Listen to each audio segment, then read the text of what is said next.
یہ میں تقریر کر رہا ہوں، آپ سن رہے ہیں، لیکن ایک ہمت کرو نا، اپنی ذاتی دشمن کے لیے ایک دعا کر کے تو دیکھو بھلا، ایک ہمت کرے نا۔ یہ کئی دفعہ سنا ہے نا حضور دشمنوں کی ہدایت کی دعا کرتے، تو ایک ہمت کرے نا کسی ایک ذاتی دشمن کے لیے جو ذات کا دشمن ہے، نظریے کا نہیں، اس کے لیے کر کے دیکھو نا ایک دعا بھلا، یہ ہمت کرو۔ یہ بھی تو حضور کا طریقہ ہے نا۔ لیکن مجھے بڑے افسوس سے کہنا پڑتا ہے، ہم نے سنتیں بھی 4-5 موٹی موٹی یاد کی ہیں۔ داڑھی عظیم سنت ہے، پگڑی عظیم سنت ہے، مسواک عظیم سنت ہے، لیکن میرے بھائی سچ بولنا بھی تو سنت ہے نا، دل صاف رکھنا بھی تو سنت ہے نا، غیروں کے لیے دعا مانگنا بھی تو سنت ہے نا، کسی کے حق میں نرم رہنا بھی تو حضور کی سنت ہے نا، خیر خائی بھی تو نبی پاک کی سنت ہے۔ ان پر توجہ کب ہوگی؟ آپ غور کریں، عرض کی یا رسول اللہ دعا کرے تباہ ہو جائے تو حضور نے ہاتھ اٹھائے، کہا اے اللہ انہیں ہدایت دے دے، انہیں پتہ ہی نہیں یہ کیا کر رہے ہیں۔ اس طرح بندہ بچوں کے بارے میں ذہن نہیں بناتا کہ ابھی بچہ اسے پتہ ہی نہیں، اللہ ہدایت دے دے۔ تو غلام نے عرض کی حضور ایک بندے نے بھی بات نہیں مانی اور آپ دعائیں مانگ رہے ہیں، تو یہ میرے محبوب کا گمان ہے، یہ حضور کی سوچ ہے، یہ نبی پاک نے مثبت رویوں کو فروغ دیا ہے سوسائٹی میں۔ کریم فرمانے لگے یہ نہیں نہ مانتے تو میں پھر بھی ان کی ہلاکت کی دعا نہیں کروں گا، اس لیے کہ اگر یہ نہیں مانتے تو مجھے امید ہے ان کی آنے والی نسلیں مان جائیں گی،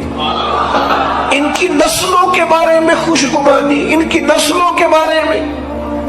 ہم نے تو اپنے بچے مایوس کر دیے، اور تیرا کچھ نہیں ہو سکتا، تیرے ورگے بندے نہیں کامیاب ہو سکتے۔ کس کو کہہ رہے ہو؟ اپنے بیٹے کو، اپنے شاگرد کو، اپنے عقیدت مند کو، اپنوں کو کہہ رہے ہو۔ وہ میرے پاس ایک بزرگ اپنے بچے کو دم کرانے لائے تو انہوں نے اتنی لمبی لسٹ شکایتوں کی کھول دی، کہنے لگے جی 4 بچے ہیں، یہ ضدی بھی بڑا ہے، نکمہ بھی بڑا ہے، نلائق بھی بڑا ہے، بات بھی کوئی نہیں سنتا، سارے گھر میں رٹا ہی اس کا ہے۔ تو میں نے بڑے ادب سے انہیں عرض کیا کہ آج کے بعد آپ نے اس کے سامنے نہیں کہنا، آپ اسے پکا کر رہے ہیں بیچارے کو، یہ کٹ جائے گا اپنی فیملی سے، کبھی ایسا کام نہ کریں۔ آپ اپنے بچوں کی تربیت کریں تو غیر محسوس طریقے سے، اگر آپ کو اس میں کوئی کوتاہی نظر آئے تو اس طرح کر کے اس کی تربیت کریں کہ اسے محسوس ہی نہ ہو مجھے ٹرین کیا جا رہا۔ لیکن ہم کیا کر رہے ہیں؟ دیکھیں نا، حضور علیہ السلام ہماری جانوں کے مالک ہیں، محبوب کسی کا نام لے کے اگر نصیحت کرتے تو وہ واری صدقے جاتا،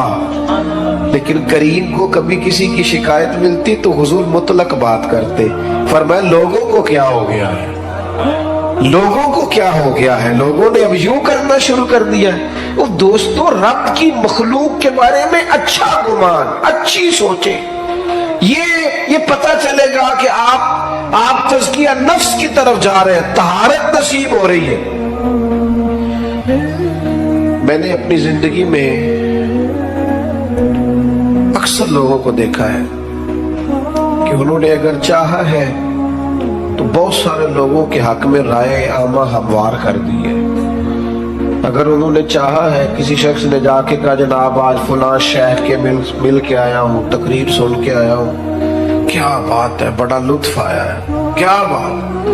لیکن اب وہ بدگمانی پیدا کرنی ہے نا، فوراً ایک بات چھوڑیں گے، او تے ساری گلا ٹھیک نے، ہنسے نہیں سن ذرا صحیح کر کے، یہ طریقہ اس طرح کا نہیں، بیٹھے ٹھیک، بھائی وہ انسان ہے،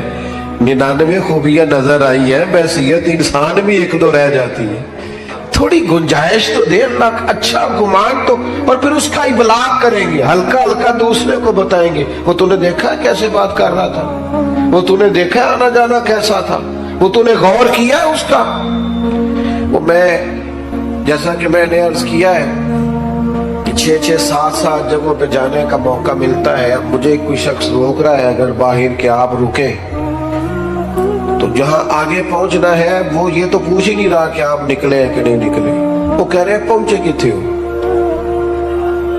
اچھا وہ یہ بھی کہہ رہے ہیں پہنچے کہاں، اور بلا کے چاہے بٹھا دے، اس وقت اتنا مشکل کیا ہوتا ہے، پہنچے نہیں آپ، لیٹ ہو گئے، پریشان ہے، اور پھر ہر 10 منٹ کے بعد کہتے ہیں بلا تاخیر، ہر 10 منٹ کے بعد کہتے ہیں رات 1 بھی بج جائے تو نقیب محفل نے یہی کہنا ہے بلا تاخیر، کیونکہ اس بیچارے رٹا ہی یہی لگایا ہوا اللہ ماشاءاللہ۔ تو اب وہ میں جا رہا ہوں، لوگ ملنا چاہ رہے ہیں، میں بڑی تکلیف بعض اوقات محسوس کرتا ہوں کہ یار ان لوگوں سے مل لیتا، لیکن وہ دیکھنے والا اچھا گمان کرنا اس کے لیے مشکل ہو جاتا ہے کہ یار یہ کھڑا کیوں نہیں ہوا، اسے رکنا چاہیے تھا، لیکن وہ اس مشکل کو نہیں سمجھتا کہ جناب کس طرح اچھا گمان جب آپ سوسائٹی میں کرتے ہیں پھر اس کا ابلاغ بھی ہوتا ہے۔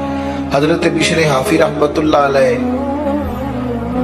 بغداد کی جامع مسجد میں جمعہ پڑھتے تھے، کوئی انہوں نے دنیا داری نہیں بنائی تھی، جس آدمی نے جوتے نہ خریدے ہو پہننے کے لیے اس کا کسی سے کیا رٹا ہوگا،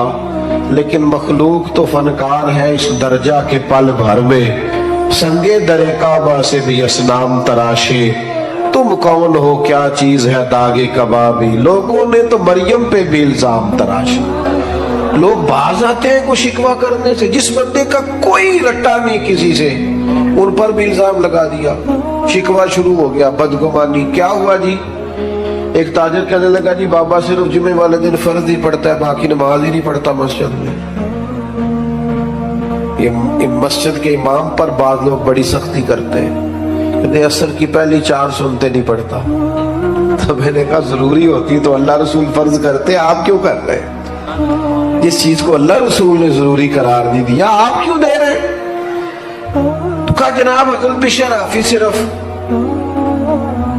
فرض جماعت سے پڑھتے ہیں، اور اس نے یہ بات کئی لوگوں سے کی، تو دیکھو یار یہ درویش بنے پھرتے ہیں، بڑے پیر ہیں، اور یہ صرف فرض پڑھ کے نکل جاتے ہیں مسجد سے۔ بہت سارے لوگوں نے سمجھایا کہ یار تمہیں ایسا نہیں کرنا چاہیے۔ بالآخر ایک دن ایک صاحب نے کہا یار تو پتہ ہی کر لے کدھر جاتے ہیں۔ حضرت نے مسجد میں باجماعت نماز جمعے کی ادا کی، مسجد سے باہر نکلے اور پھر دوڑ کے، اب وہ پیچھے چھپتا چھپاتا تجسس کر رہا ہے، ڈھونڈ رہا ہے کدھر جاتے ہیں۔ حضرت نے جیسے ایک دکان سے نان خریدے تو کہنے لگا اوہو مولوی کو بھوک نے ستایا تھا، سنتیں چھوڑ دی اس نے۔ تھوڑا آگے بڑھے تو کباب خریدے، کہنے لگا عمر دیکھو اور زبان کے ذائقہ دیکھو۔ حضرت آگے بڑھے تو جنگل کا راستہ لیا، کہنے لگا یہ لوگوں سے چھپ کے کھائے گا۔ کہتا ہے چند قدم میں آگے بڑھا تو ایک کچے مکان کا دروازہ کھٹکھٹایا، اور پھر حضرت نے اس کو کھولا، پہلے بجایا کہ میں آ گیا ہوں، پھر اسے کھولا، اور جیسے ہی میری نظر پڑی تو سامنے ایک معذور فالج زدہ آدمی بیٹھا ہے۔ شیخ دوڑ کے گئے، مٹکے سے پانی پیالے میں ڈال کے پہلے اس کا منہ دھویا، پھر اسے سیدھا کر کے بٹھایا، اور پھر لقمہ توڑ کے اس کے منہ میں رکھا، اور ساتھ ہی کہنے لگے معاف کر دینا، جمعے کا دن تھا، لیٹ ہو گیا ہوں، ابھی تو میں نے سنتیں بھی پڑھنی ہیں، ابھی تو میری بقیہ نماز رہتی ہے۔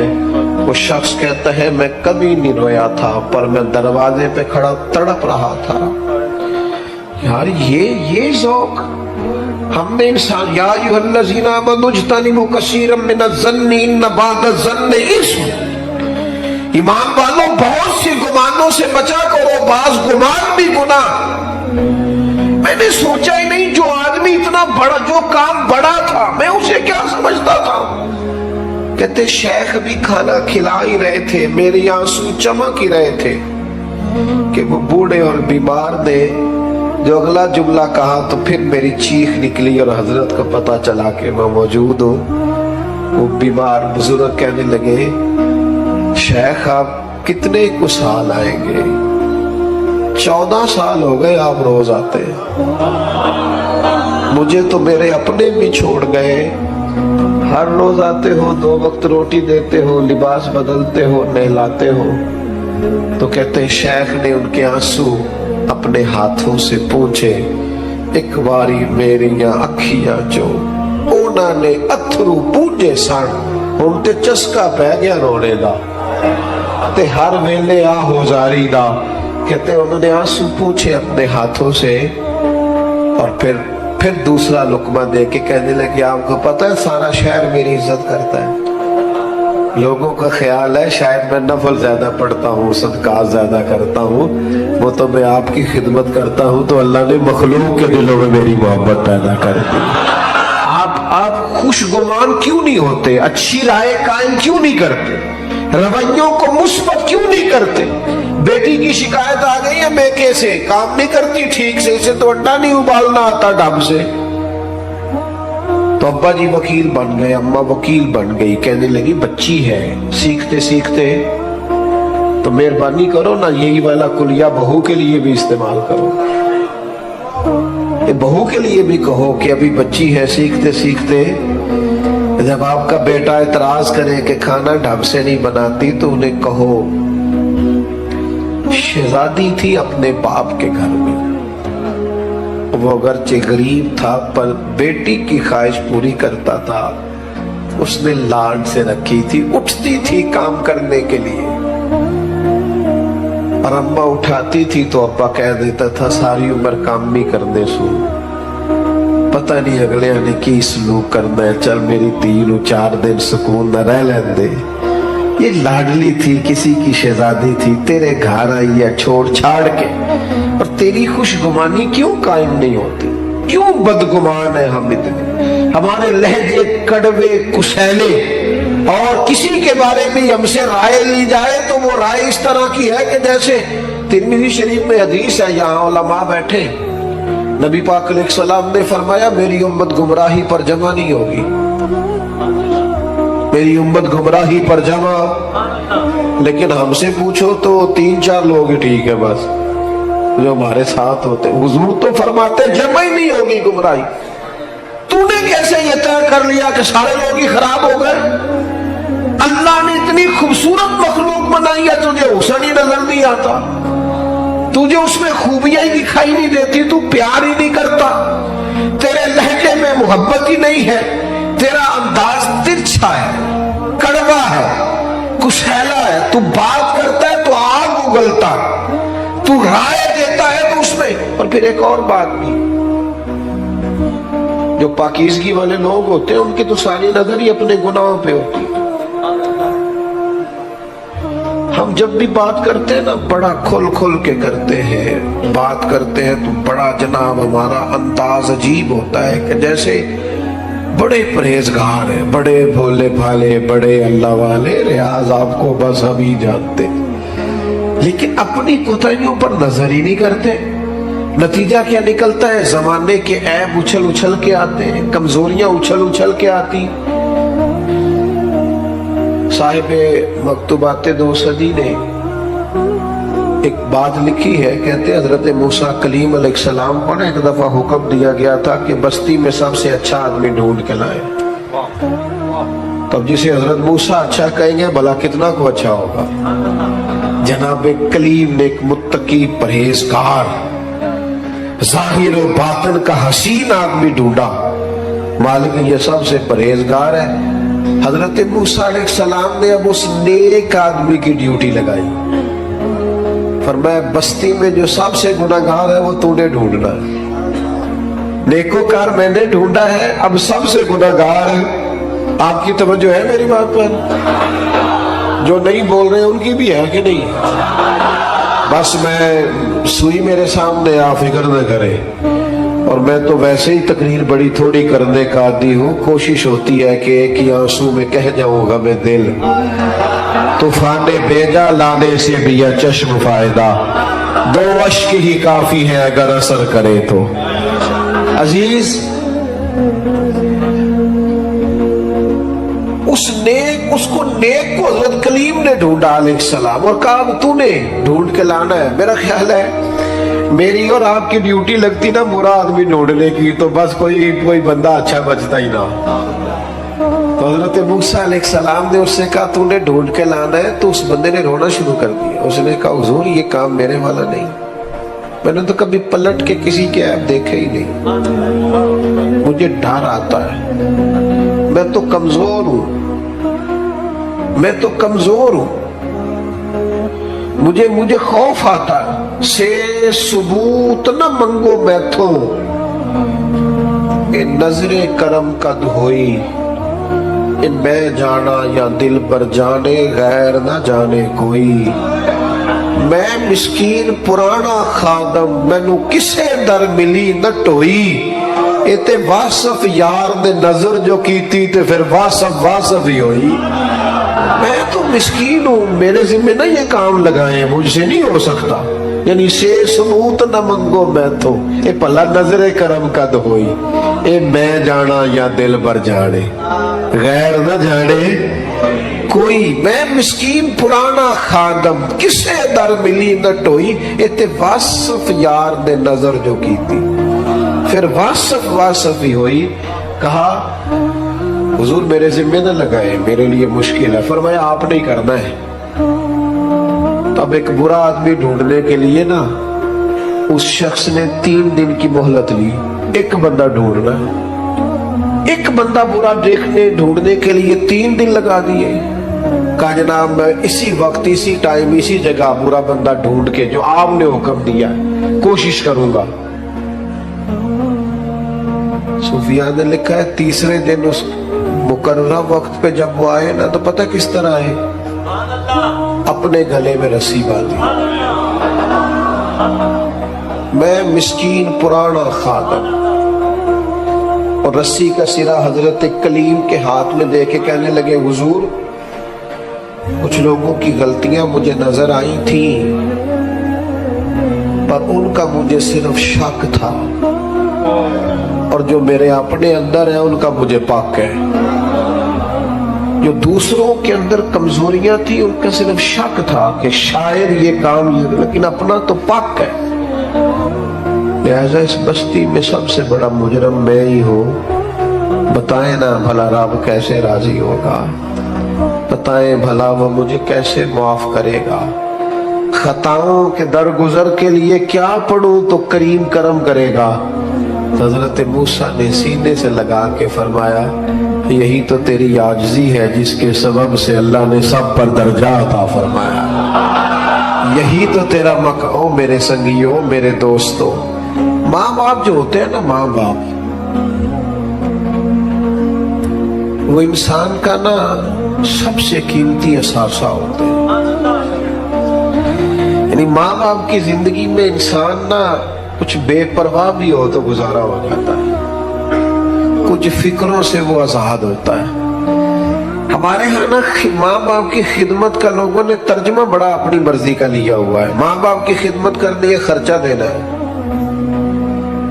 کئی ابا جی کو حج کرا کے نا اپنے ابا جی کو تو گلی میں بتا رہے ہوتے ہیں ابا جی نو حج تے میں کلے تو بھائی تیرے ابا جی دینا ایک ختم شریف میں میں احسان ثواب کی محفل میں حاضر تھا تو وہ اپنے علامہ صاحب کو کہہ رہے تھے کہ 50,000 ابا جی کی طرف سے مسجد میں دے رہے ہیں اعلان کر دیں تو مائک میرے آگے آ چکا تھا تو مولانا بیچارے مجبور تھے واپس مانگ رہے تھے میں دینا نہیں چاہ رہا تھا یہ بھی کبھی کبھی ہوتا ہے نا یہ مشکل سے ملتا ہے تو یہ واپس دے رہے مشکل ہوتا ہے یہ بھی کام تو وہ واپس لینا چاہ رہے تھے میں نے کہا مسئلہ کیا ہے کہنے لگے انہوں نے 50,000 مسجد دیا اور کہتے ہیں ابا جی کی طرف سے اعلان کر دیں تو میں کہ انہوں نے پوچھو ابا جی جو انہوں نے دے گئے انہوں نے بھی اعلان کرایا کہ نہیں دے گئے ان سے پوچھو وہ ساری دکانیں پلاٹ پلازے ابا نے اعلان کرایا کہ فری میں دیے یہ اتنی لاکھوں کروڑوں کی جائیداد میں سے 50,000 ابا کے نام پہ دے رہے ہیں اور ساری دنیا کو بتا رہے ہیں یہ سمجھ نہیں آتی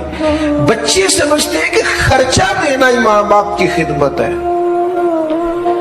ماں باپ کی اصل خدمت انہیں ٹائم دینا ان کے پاس بیٹھنا ہے ان سے مشورہ کرنا ہے آنکھیں پتھر کی ہو جاتی ہیں ماں کی دروازہ دیکھ دیکھ کہ تو کب آئے گا